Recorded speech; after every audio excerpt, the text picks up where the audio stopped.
you do that, your company will make money. It will be a byproduct of making money. When you grow people, your company grows. And when your company grows, your profit grows. Hi, my name's Devin. Today I own several multi-million-dollar companies. We started with $5,000 in a credit card. I don't know the easy way. I only know the hard way. Hey everybody, welcome to the Whiteboard Entrepreneur Podcast, where I give straightforward advice to fuel the entrepreneur in all of us. And today I want to talk to you about going to the next level and getting promoted at your job, being able to rise up through the ranks, becoming an executive at your company, and also to the person and the people within your organization, maybe even yourself, of the person who's identifying and raising up that talent. Because this is a very important role in companies, right? If you're a growing company, your talent needs to grow. And most of the time, a healthy company, that talent and that growth should be promotion within the company. I think everyone agrees that a great company should be able to promote leaders internally up through the ranks. It's one of the indicators of a great company. But this is very difficult and it's a tricky thing to navigate. And as you guys know, I'm also a soccer coach. And I think this is true not only in the business world as promoting people up through your organization, it's also true in the sports world, right? So I coach high school, and in high school, there's JV and there's varsity. And ideally, your JV players are eventually going to be your varsity players. And so I see a ton of similarities in business, between business and coaching, because in a healthy organization, you know, your junior managers and your entry-level managers they're basically your JV team that should be the ones getting promoted up to the director levels and then eventually VP levels and then, you know, running divisions and doing these great things. And that's what a healthy organization looks like, just like a great sports organization promotes internally. You know, in baseball, they go from, you know, single A to double A to triple A to the majors, right? In high school, they go from JV as maybe even the freshman team to the next year being on the JV team, and then maybe as a junior, maybe they're even still on JV as a junior, but they're captain of the JV team. And then that senior year, boom, they're operating at the varsity level and they're a huge contributor. Maybe they're even captain of the varsity team, and they kind of came through the ranks and they know the system and they know everybody, how it works, and they have that culture and that DNA inside of them. And that's what a great organization looks like. But there's some things that we have to do as either one of the people, like let's say you're actually right now an entry-level manager, and you're someone who wants to grow within that organization, right? Well, you need to have the type of attitude that you want to demonstrate the ability to go to that next level. Just like a JV player wants to demonstrate in practice, put themselves in opportunities to show that, hey, I'm ready for that next level. Like, hey, I'm a defender and I just stopped your best forward, right? I'm a JV defender, but I just stopped your best varsity forward. I bet coach notices that. Just like in sports, you create these opportunities to be noticed. We want to do that in the workplace, right? You want to do that in your job, right? And so a lot of times we think being noticed means being there every day and just doing your job, right? Well, I would liken that to just being a JV player and just kind of doing, you know, your role. Like, no, you want to show that you're ready to go to the next level. So maybe you come in and maybe you do your job very well, but have you demonstrated that you're wanting to grow and wanting to go to that next level? And how do you do that? Well, you do that by saying, hey, you know, I have a suggestion how to make something better within my job. Hey, I have a suggestion or an idea for this other part of the company. What if we did this, right? And by the way, what if you raised your hand and said, hey, I'll take on that new project? You know, do you have a new project? What if you went to your manager and said, hey, could I help with reporting so I can learn how to become what my job is and how to understand the numbers and maybe make your job easier? And all of a sudden you start showing that you're ready to go to that next level. And maybe you Maybe you volunteer for, extra work. Maybe you actually sign up for like junior management in your company, right? Or you let people know that say, hey, I want to be in leadership. Oftentimes just letting your voice be heard so that people know that, hey, this person has ambition. There's a funny story I tell all the time that, I worked at a company, a big giant corporation. And after 6 months of working on the job, I was still super green and junior, but this like management promotion, manager position came up in like Manhattan, right? And I sent in my resume and my LinkedIn and I said, hey, I want that job.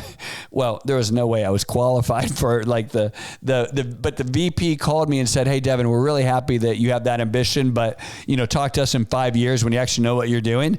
But they knew that I had that ambition. They knew that I had that desire, and that made them excited, right? And so they started giving me some additional responsibility in the office. And so they were developing their JV players for that next level. And that's what a healthy organization needs to do. So if you're a leader in your organization, you need to start looking around and going, hey, am I developing that next level of talent? Am I investing in those junior leaders that are going to kind of come up and be the people that I need to take on these new projects, these new endeavors? Because our company's going to grow and we're going to need more and better people, especially the people that understand the DNA within our culture. So this isn't just a message to you if you're a junior manager, you're kind of entry level right now and you want to grow. This is a message for you as the leaders within this organization to make sure that you're creating those type of opportunities and that type of culture, and you praise that, and you actually make people that want to be on the varsity team, right? Show them that, hey, listen, this is a great place for opportunity.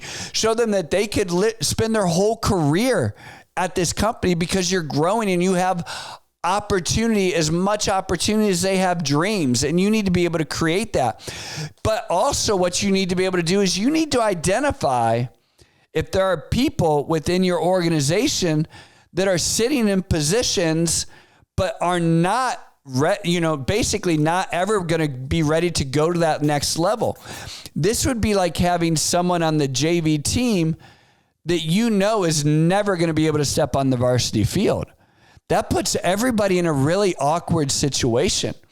So if you have someone in one of these roles, but that they don't want to go to the next level, that they don't have the ability for whatever reason, that they're not going to go to the next level, but you're letting them stay in one of these roles where people are kind of birthed and grown within the company, you're basically hindering yourself because you're letting someone sit there who isn't going to be promotable, who isn't going to be able to grow within the company, when that person probably needs removed, and you need to put someone in there that does have ambition, that does want to go to the next level, that, just like a JV player that you're like, ooh, I can't wait till they're junior. I can't wait till they hit puberty, right? Like whatever it is, right? Like you're like, oh, they're going to be great as soon as they get a little bit more experience. And those are the people that you want to develop within your organization.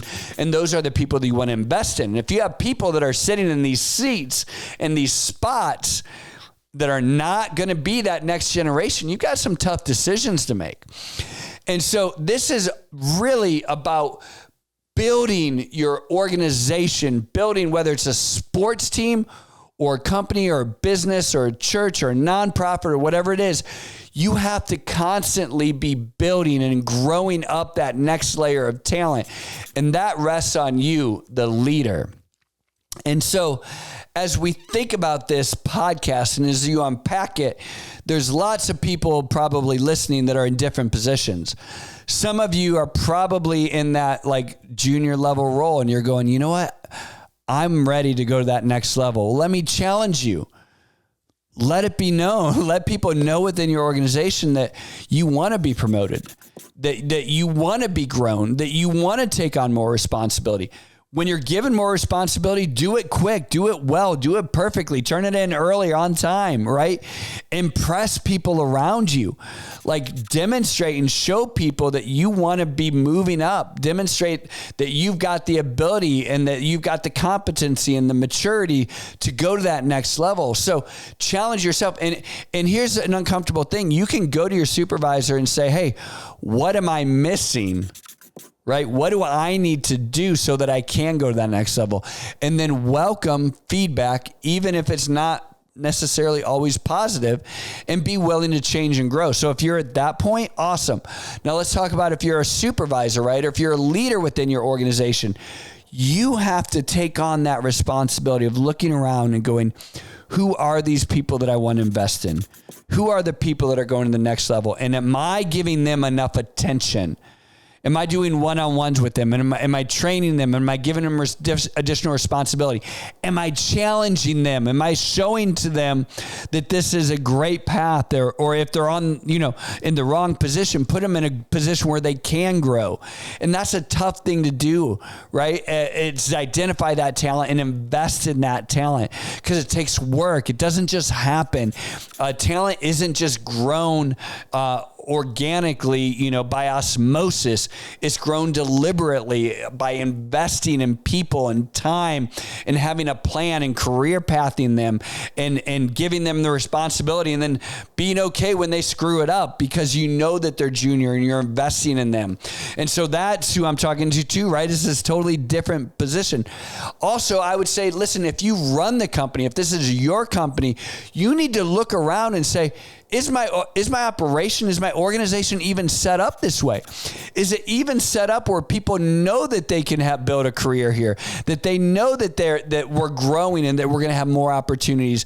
Is my organization set up where people, oppress people and they kind of keep them down, or are we set up to grow people and build up people? And is this a place where people would want to be? Or are they looking at this going, man, I can't wait to get out of this place so I can get opportunity elsewhere? You have to assess your company. We were liking it. It's kind of like if there are people that have played in companies where like, geez, I don't want to be on the varsity team because they all hate each other and they run too much, right? Like I want to be like, do I even want to be on the varsity team, right? Are you creating a culture where people want to be part of your organization, that they want to grow with it, where they can see that they could work there for the next 30 years and they could retire there and have provided well for their family and been fulfilled and challenged and grown as a professional? And so there's these three different types of people and these three different levels that I'm talking to right now on this podcast. And if you're listening to this, I guarantee that you're at one of those three levels, right? And so thinking about this today and applying it to your life and your organization. And this is what's fun, right? Business is fun. Growing a business is fun, but growing with people, growing your organization with people who are growing professionally, people who liked it, people who are ambitious, that's what is even more fun. And if you do that, your company will make money. It will be a byproduct of making money. When you grow people, your company grows. And when your company grows, your profit grows. I'm Devin. This is a Whiteboard Entrepreneur Podcast, and I know that this is going to help you.